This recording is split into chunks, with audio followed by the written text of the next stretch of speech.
This beautiful April Wednesday, and that means it's time to talk with me, Jen Graziano. I'm the co-owner of Cox and Graziano Funeral Home located at 134 Hamilton Avenue, and as part of my family's commitment to the community, I come to you every Wednesday talking to people that matter about things that matter in a place that matters right here in Greenwich. Good morning to our listeners on 1490 WGCH, the voice of Greenwich. Hello to Bob. And good morning, Facebook Live viewers. Hello, Tim. Thank you for joining us today.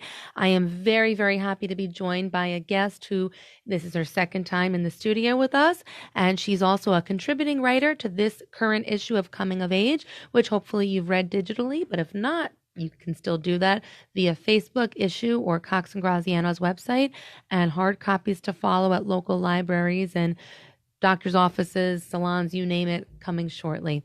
I am speaking with Dr. Donna Coletti.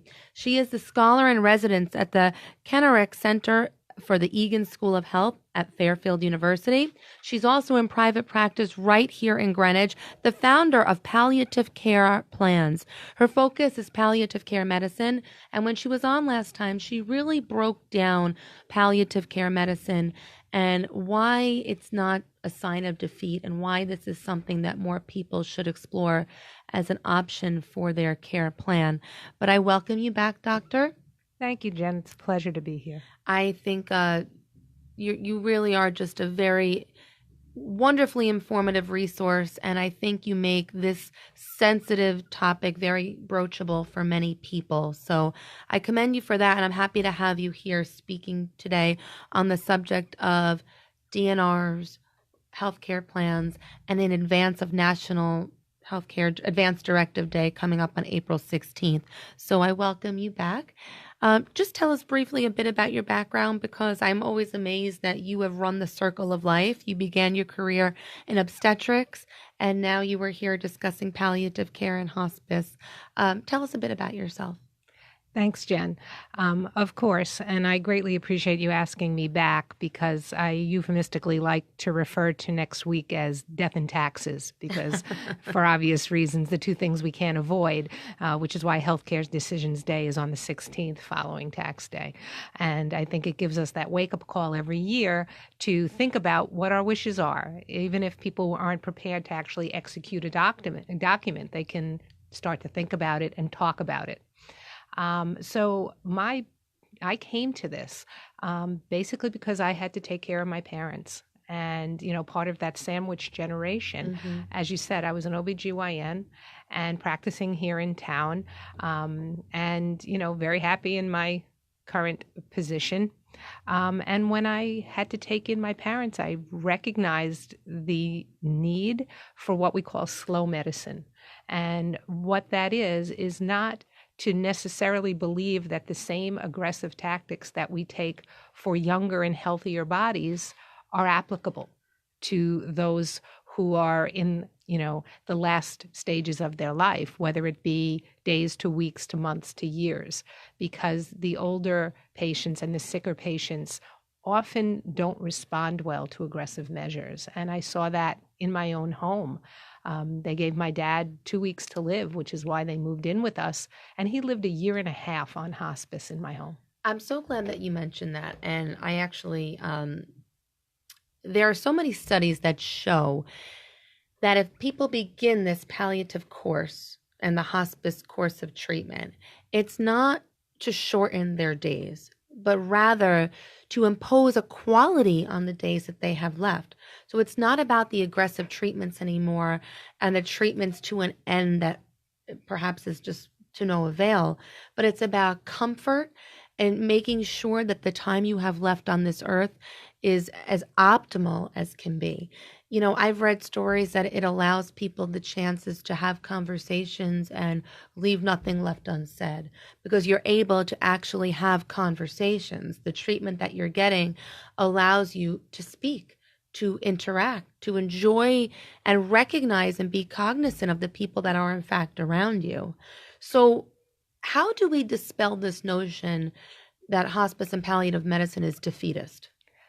It's so funny, the timing of things. I got a a cartoon link this morning from one of my palliative care colleagues, which went viral on Twitter yesterday. Really? And what it was a young man standing in a house that's visibly on fire.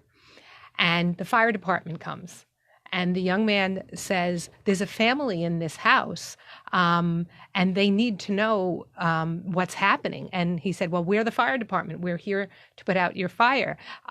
Well, okay, you can talk to the family, but please don't use the word fire. It's going to make them upset. But we're the fire department, and it goes back and forth. And it was hilarious. It is, and it sticks. And even the conversation we had prior to going on air, there are things in life that are so difficult, but no one escapes this life without going through something. And it's just the reality. You don't get out of here alive, and you don't get out of here without watching your loved ones go before you. And this is hard, and this is painful, and no one wants to go through it. But that cartoon is speaking to a much larger point. When you're going through it, you have to do just that. You have to go through it. You have to be present. Right, Absolutely. you have to be willing to be present, and shunning and putting the blinders on and the rose-colored lenses and avoiding the words, euphemistic language really serves a disservice to people, even in the bereavement process. You're always taught not to say to a child they're resting or they've just closed their eyes, whereas euphemisms are well-intentioned words. You have to go through that which is uncomfortable. It's ultimately going to be your biggest defense in your war against whatever you're waging, to be present, to be cognizant, and to just acknowledge this is what's happening. And that will enable you to make better decisions for yourself and your loved ones when you acknowledge the situation. So the case of, again, your father in hospice, I can only imagine what your father meant to you, for your mother and father, for you to want to be in charge of their care. And also as a doctor, it's similar, I'm sure, to what I go through as a funeral director when I lose someone. Everybody thinks that you just know everything that's happening and you should be so okay with it. I think loss takes on a much different connotation in your line of work and mine. You almost forget all of your skills and you become human. You become human. And it's good because it allows you that humanity to connect with the people that you're helping. I'm sure, following that experience with your dad, you went back to work with a much more heightened sensitivity to the families you were meeting with. I know in my own case, when it's someone in my family that I go through a loss, that next family I meet with, I'm just in their shoes. And I think that humanity is good for people in all professions, yours and mine particularly. Obviously. But again, you acknowledge the situation with your father, that the aggressive medical treatments were not getting anywhere. So you make the decision now for hospice care. Again, that's a decision, folks, that a lot of people don't want to make because they don't want to make that leap to acknowledge that the treatments aren't working. So again, part of what you do when you lecture in the community and you have your practice in town and you have conversations with people is you get them talking. You get them to acknowledge the matter at hand. And once the reality of the situation is addressed, how do the conversations flow from there? What are the immediate changes once they make the decision for hospice and palliative care? How does that change the course? So, we like to say that hospice is easy and palliative care is hard. Okay, that explain that distinction. And not that hospice is easy. It's kind of tongue in cheek. But the point is that starting that discussion, once someone is already signed on to hospice, they've already accommodated to the idea that, and having a discussion of what services are available to them and how things are going to go is a lot easier once they've already decided that they're ready for that. Palliative care is that middle ground. It's for people with serious illnesses and having them understand where they are in their disease trajectory and that they have choices before them and helping them make those choices. So the idea that palliative care is hard is because you're walking that walk with them and you're meeting them where they are and you're helping them understand when and when not they're ready for hospice. So, you're often meeting people who are just thinking, their next treatment is tomorrow. and right. haven't really been introduced to the idea that the treatments aren't necessarily working or sustaining a quality of life which they otherwise would want. It's about that quality. And I've seen in my own experience with family members, you know when the end is upon you, when the quality is not there and they are just a shell of themselves that is left behind. And I get it. The struggle is so real because if only you can keep them here forever.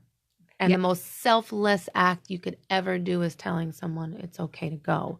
And they just become not themselves. And sometimes that seems as if it happens overnight.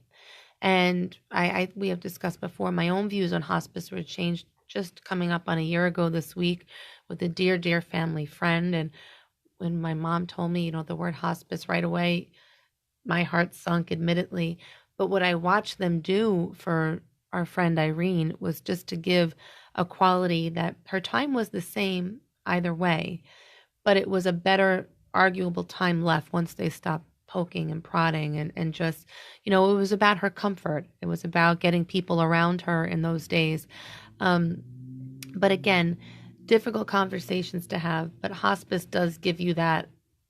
When people sign on to hospice, there's somewhat of an acceptance of the other treatments as well. But I want to talk a bit about National Healthcare Decisions Day. How long, in fact, has this been in place? Because prior to you, I had not known that such day existed.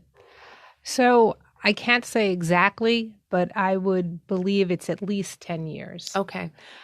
And it is funny that it is the day after tax day. It is April 16th, folks. So it's National Healthcare Decisions Day. And it's a day designed to inspire, educate, and empower the public about the importance of advanced care planning. The name of your practice, again, Dr. Coletti, is what? Palliative care plans. And you put the word plan in because it is just that. It is a plan. What is the difference of families that you meet in the presence and the absence of a plan? Chaos.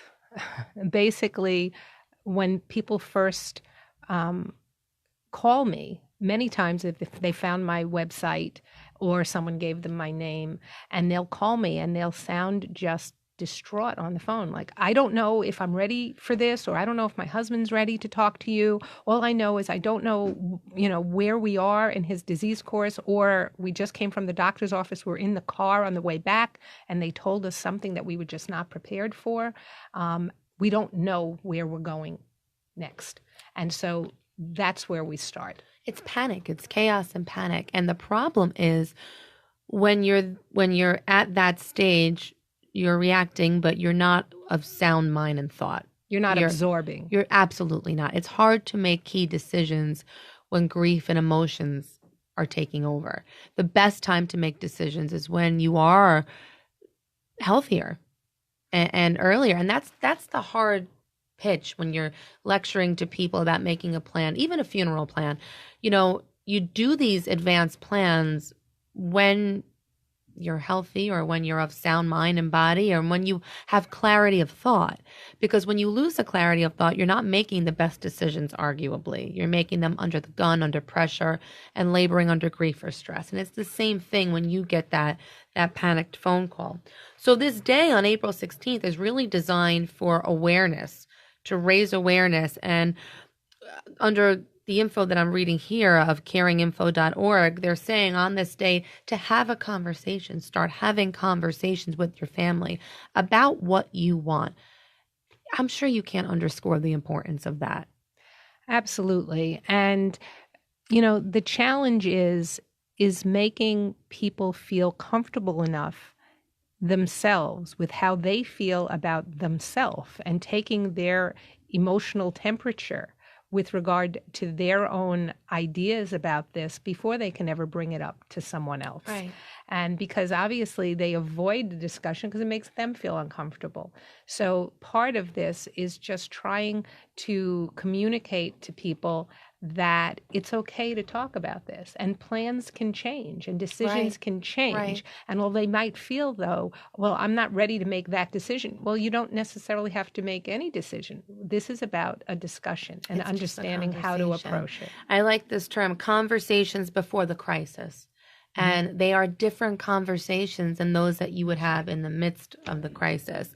So it's having the conversation, completing your advanced directive plans, and engaging those who are part of that plan. Let's speak to the legalities a bit, Dr. Coletti. What are the documents that are needed to be in place? And, let's take that one step further. Does it always have to be in the confines of an attorney's office sitting across a great big intimidating conference table? I'm really glad you brought that up because there are different documents. And a lot of the times people don't ever get to fill them out because they view it as this intimidating process. Mm-hmm. And it doesn't have to be that way at all. There are different levels of documents. So, for example, there's a document that's called the 5 Wishes, which is basically a prescribed document which, in very simple language, says, I would like to have music played. I wouldn't like to have music played. You don't need anyone around but yourself to sign this. Is this a legally enforceable document? And is it something that's given upon admission to a facility or admission to a hospice program? So, yes, it can be given. You can carry it with whatever institution or location that you're at. Okay. It's honored by any caregiver. Okay. The question always comes down to, at the time the person is ill, if they're not able to speak for themselves, is the person who is speaking for them being consistent with the wishes that the person expressed? There's a legal weight to this document. Yeah. Okay. So, and that's another thing too. Mm-hmm. There are complex family situations. Dr. Coletti and I were speaking about that prior to the show. Mm-hmm. When you have these situations, also, when you mention people making decisions if they coincide with the wishes listed on the 5 Wish document, but we'll take that one step further. When you have subsequent spouses, the second wife, and children from a prior marriage, those situations can often become a little dicey. Or when you have the longtime companion who has arguably a very emotional significance, but not a weighted legal significance, and then you have children. These are situations, folks, where it begs the need for something spelled out. Correct? Absolutely. And, even if you don't start with a document like the 5 Wishes, someone could just write a letter, just a simple letter, saying, I've been thinking about this and this is what I want. And if they sign it, that's a document that's respected by attorneys. Because it's showing the intent exactly. of the person. Exactly. Right. Anything that demonstrates intent. But again, if such instruments are created in the height of the illness or in the height of the strain, they're always challengeable because are you of sound mind and body when you execute the document? Which then speaks to your point of executing these things when someone is not in distress. Absolutely, absolutely. And again, it forces this uncomfortable conversation because we all know who you are out there if you have these situations, and everyone is well-intentioned, but human nature is real. Emotions are real, and these are emotionally charged situations. So if you are finding yourself that you are of this background where perhaps there's not an immediate bloodline relative in your vicinity, perhaps your children have moved away or you have no children and your friends are the caretakers, or there's that second or third cousin that you're close to, spell everything out. Clear the ambiguity, clear the room for debate, spell everything out while you can. That's absolutely true. And there is a legal document which is called a health care proxy or health care surrogate. Yes, please talk about that. I'm glad we're talking about that. And that enables someone to name an individual as their representative if they can't speak for themselves. The main important fact, I feel, is that you have to tell that person that you're naming them. Absolutely. Because a lot of people do it, and then they figured, oh, yeah, well, I'll tell them. But then that uncomfortable point comes where they don't want to bring up the subject. And I can't tell you the number of times I've had people, in fact, it actually happened to me, where I was actually called and said, oh, well, you're the representative for this individual. I'm like, I am? Oh, wow. I didn't know that. Well, nothing like, last minute surprises. Question for you, doctor. Is there an automatic spousal ability to make decisions, or does there still have to be the presence of the healthcare proxy or the legal document? So, every state has its own laws, but in general, the spouse is considered the next of kin. Right. And then the children follow the spouse. So as that next of kin status, that will enable you to make healthcare decisions. That's true. Okay. But again, folks, when you have those uncommon, or not uncommon, I shouldn't say, because the uncommons become very common nowadays, situations where people freely throw around, well, I'm a power of attorney. Well, that has no significance in your realm or mine in the funeral home as well. Mm-hmm. So people take that for granted. Or, people use the word domestic partner very readily. A domestic partner means nothing unless you're on a domestic registry. So there are places now where you can be recognized as that. And, you could cohabitate as a couple for years and years and years and just assume that there's a legal significance, but there's not. So, people who have the companion situations, perhaps their spouse died and they've taken on a companion, you have to give someone that weighted legal significance. Dr. Coletti, you're doing workshops, and I want to talk about those because I really want people to hear your message, and I'm happy to help you spread your word because I don't think enough people know the significance of what you are doing. Where are you going to be doing these workshops, and what are they on? Well, thank you, Jen. I really appreciate your support in raising the awareness of how people can obtain this information.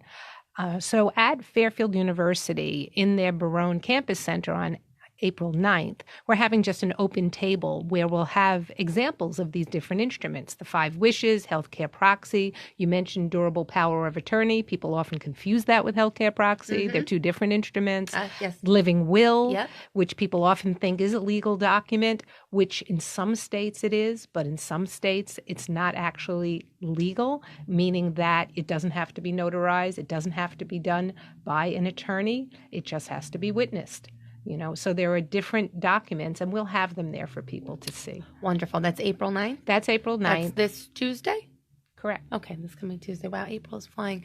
And that's over at Fairfield University in the Barone Campus Center? That's true. And your next event on April 17th? That is at the Dolan School of Business, once again at Fairfield, and that's an open workshop where I will give a brief 15-minute talk about advanced directives, and then we'll have different tables where there'll be an attorney at one table discussing the legal aspects of advanced directives. I'll be at a table discussing the medical aspects. We'll again have all of these documents present for people to look at. We'll also have what we call a preflection, meaning that we'll have people give them time to be able to think about, well, what would you want? Who do you want as your healthcare proxy? What would you want for services, or would you not want, to give them some time to think about this in a private period, so that when they then look at the documents, they will have had some time to process it. And they'll have a little bit of background information. Mm-hmm. But as always, the easiest way to find you is at your local practice. You practice right here in Greenwich. Is there a website for your practice where people can learn more? Yeah, it's www.palliativecareplans.com. Palliative care plans.